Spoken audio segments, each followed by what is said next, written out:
Hello everybody and welcome to my bedroom.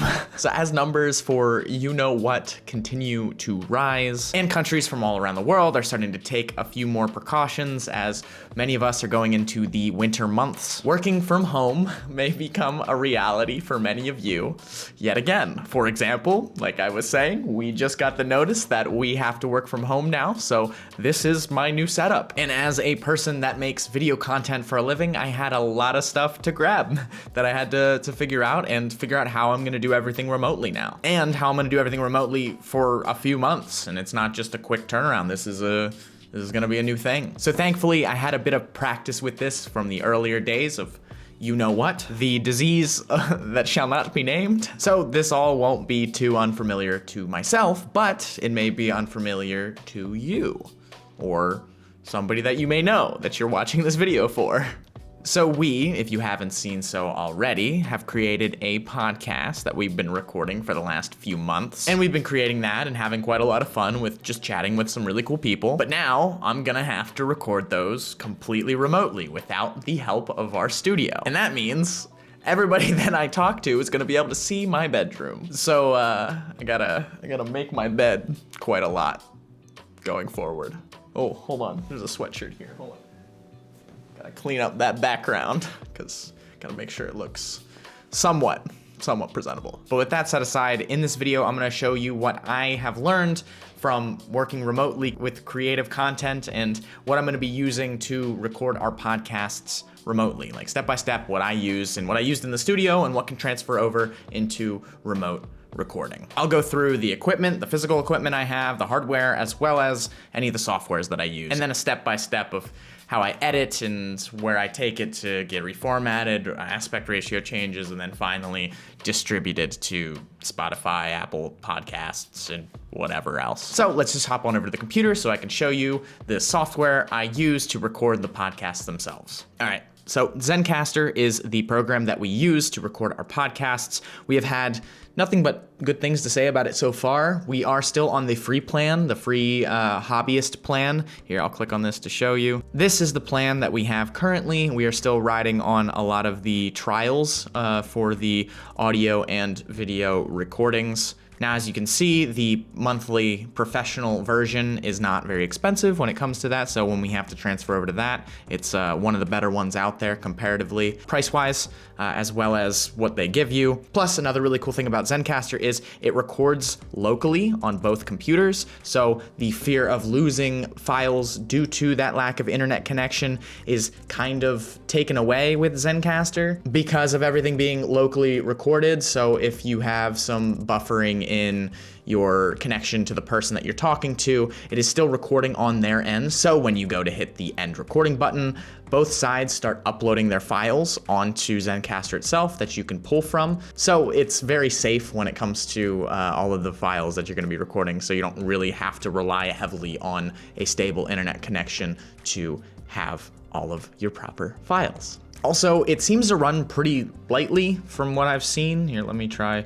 Actually, I created one already. Let's go to podcast recording remotely, and I'll show you what it looks like. But ultimately, from what I've experienced, the connections were not too bad. Like I sit in the corner of our office in the studio, which is far removed from a lot of the Wi-Fi routers, and I've had little to no problems. So with that being said, I assume that Zencastr using 24p video connection as as you talk to somebody, that's what they use as the displayed video on their end for your end. So maybe that is the reason why you get a little bit better connection, because it's not trying to pump out 720p or even 1080p video while recording. But either way, it's rather easy to set up. All settings are here. I typically use my Sony a7 III to act as my webcam. I connect that with what is called Sony Camera Image Edge, which you can download online. I'll put it in the description if you want. It's just a software that you add onto your computer, a little driver, and then when you plug your Sony camera into it, if you have a Sony camera, I believe it works with most Sony A series. Don't quote me on that. but it works for my A7 III, so I assume that it would work for your A7R or A7S and potentially A64, 63, 6500s. So either way, use that, but for sake of this video, I'm going to put it back to FaceTime camera so you can see my pretty face. Anyways, so to record, make sure everything is good, record video, audio together. You just start recording, and then as you can see here, it's gaining my wavelengths here for audio files. And when you're done, you click here. I'll go to another recording so I can show you. Let's go to the latest one that we're going to be releasing later this week. And as you can see right here, it says my files as well as Adrian's, and I can just download them onto my computer from here. They're sitting within Zencastr's online database, I assume, and we can just download them from there. And then I have both sides that I can throw together in Premiere. Which then, moving along, let's move over onto the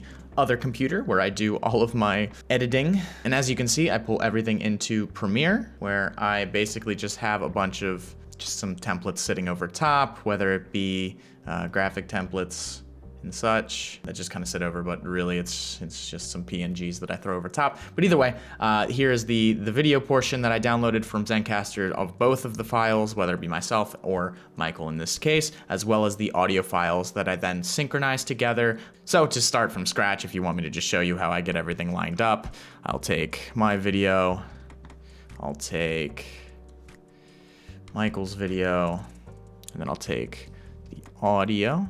I believe this is mine. If you highlight everything and then you hit synchronize, if they're the right files, I don't remember if that's my voice or his voice. I'm hoping it's mine, so it'll sync up correctly.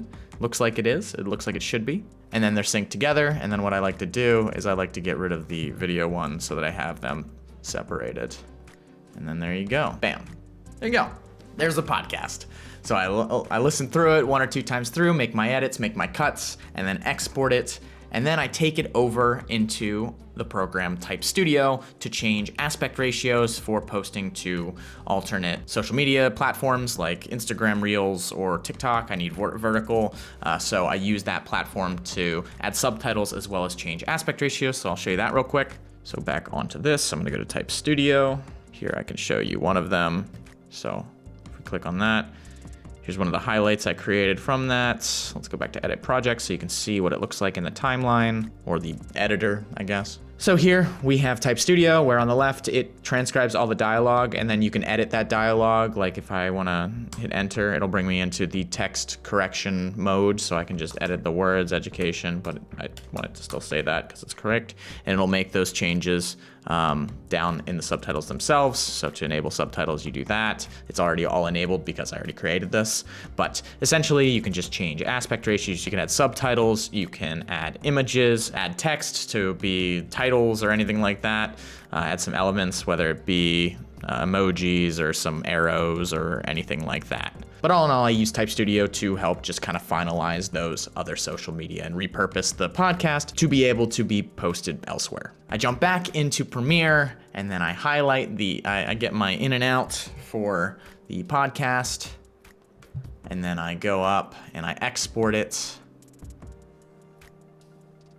as an audio file. I give the waveform file to my marketing lead, who then takes it to Buzzsprout to be distributed to Spotify, Apple Podcasts, or any other podcast place we can get our grubby little hands on. And that's basically it for all the software of like the process of how I record everything remotely and all down to distributing it. I also post everything to YouTube. I get everything and schedule everything out like that. I do use an XLR condenser microphone usually to record my podcasts, and I have a Focusrite Scarlett 2i2 as my interface, as well as, like I said, the Sony a7 III that I use for the webcam. But as Esprit Devora said, actually in our podcast, everybody who wants like perfection, or you think you need to look like Alex looks like wicked professional right now. He has these crazy cool lights behind him, gorgeous mic arm, nice headphones, like super professional. And it's great. But like, I don't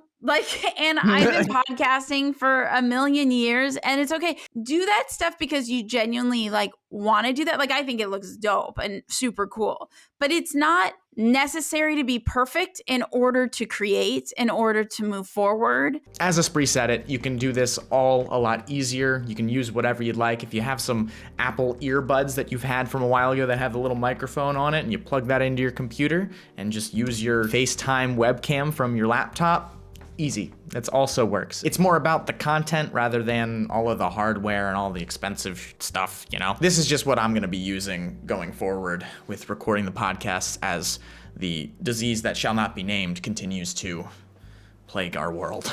Anyways, thank you so much for watching. I hope this video helped you out a little bit with getting an idea of how you could go about recording your podcast remotely based off of what has worked for me in the past and what I will be using going forward. So maybe I'll do a follow-up video telling you how it works remotely and if it is working remotely, which fingers crossed it does. You know, I have high hopes. But either way, if it did end up helping you out and give you a little bit of a little spark of energy towards podcast recording remotely, then you might want to consider hitting that subscribe button. That way you can stay up to date with all of our tech tips that we create for all of those content creators. So with that being said, here's our last video that we put out. It has everything to do with editing down a Zoom recording, which also you could use Zoom to do your podcast recordings as well. I've heard that that's an option. Never tried it, but definitely worth the try. And then also here is our latest podcast episode if you'd like to check that out as well. Thank you again for watching. I appreciate you, and I will see you in the next video. Goodbye.